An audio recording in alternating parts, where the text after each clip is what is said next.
শিল্পনগরী হলদিয়া বন্দরে এখন তুমুল অশান্তি চলছে। তার জেরে এখানে কাজকর্ম লাটে উঠেছে।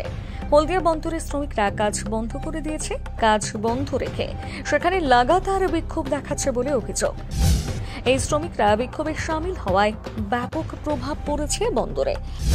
এই ঘটনা এখন জেলা জুড়ে চাউর হয়ে গিয়েছে। এই খবর চাউর হওয়ার কারণ হলো শ্রমিকদের বিক্ষোভের জেরে অচল অবস্থা তৈরি হয়েছে হলদিয়া বন্দরে। কিন্তু কেন এই বিক্ষোভ জানেন? এক নয়, একাধিক সংস্থার বিরুদ্ধে শ্রমিকরা বিক্ষোভ দেখাতে শুরু করেছে। আর এটা যদি চলতে থাকে তাহলে মারাত্মক আকার ধারণ করবে। শ্রমিকদের অভিযোগ, হলদিয়াতে একের পর এক অরাজকতা চলছে। অনেকে তো বলেছেন হলদিয়াতে বর্তমানে অবৈধ কাজকর্মই বেশি চলছে, কিন্তু কি করে এত নামী একটা বন্দরে এভাবে অবৈধ কাজকর্ম হতে পারে তার উত্তরও উঠে এসেছে।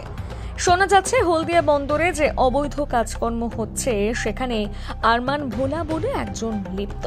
তার অঙ্গুলি হেলনেই একের পর এক অবৈধ কাজ সম্পন্ন হচ্ছে। কিন্তু প্রশ্ন উঠছে, কে এই আরমান ভোলা? তার এতটা সাহস হচ্ছে কি করে? এই প্রসঙ্গে বলতে হয় তাকে নিশ্চয়ই মদত দেওয়ার মানুষ তৈরি হয়েছে। এ বিষয়ে উঠে আসছে হলদিয়ার বর্তমান ডেপুটি চেয়ারম্যানের প্রসঙ্গ।